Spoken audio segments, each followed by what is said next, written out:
भूमिका। एक छोटे से गांव में एक लड़का रहता था जिसका नाम आरव था। वह बहुत ही प्रतिभाशाली और होशियार था, लेकिन उसकी एक बहुत बड़ी कमजोरी थी। वह समय की कद्र नहीं करता था। उसे हमेशा लगता था कि उसके पास बहुत समय है और वह चीजों को टालता रहता था। उसके माता पिता उसे समझाते कि समय सबसे कीमती चीज है, लेकिन वह उनकी बातों को हल्के में लेता। अभी तो बहुत समय है, यह कहकर वह अपने कामों को टाल देता। लेकिन उसे यह नहीं पता था कि समय किसी का इंतजार नहीं करता। अध्याय अवसरों की अनदेखी। आरव का सपना था कि वह एक दिन एक सफल व्यवसायी बने, लेकिन वह अपनी पढ़ाई और काम को गंभीरता से नहीं लेता था।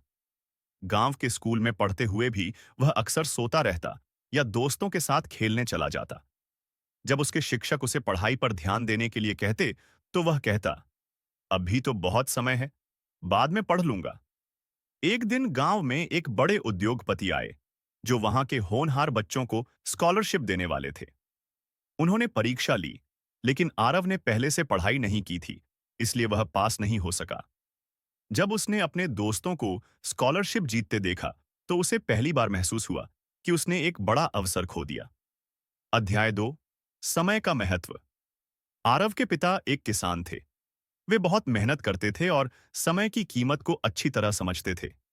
एक दिन उन्होंने आरव को खेत पर बुलाया और कहा, बेटा, यह बीज देख रहे हो? इसे समय पर बोया जाए तो यह फसल में बदलता है, लेकिन अगर इसे सही समय पर न बोया जाए तो यह बेकार हो जाता है। जीवन भी ऐसा ही है। अगर तुम समय की कद्र नहीं करोगे तो तुम्हारे सपने भी इन सूखे बीजों की तरह बेकार हो जाएंगे। आरव ने यह सुना, लेकिन उसे अभी भी पूरी तरह समझ नहीं आया। अध्याय 3। जिंदगी का सबसे बड़ा सबक। समय बीतता गया। आरव अब बड़ा हो गया था, लेकिन उसकी आदतें नहीं बदली थीं। उसने अपनी पढ़ाई ठीक से नहीं की, इसलिए उसे अच्छी नौकरी नहीं मिल पाई। वह हमेशा सोचता, काश मैंने समय पर पढ़ाई की होती। एक दिन गांव में एक नई फैक्ट्री खुली और वहां नौकरियों के लिए आवेदन मांगे गए। आरव ने भी आवेदन किया, लेकिन चूंकि उसके पास कोई खास योग्यता नहीं थी, उसे नौकरी नहीं मिली। अब उसे एहसास हुआ कि उसने अपने जीवन में कितना समय बर्बाद कर दिया है।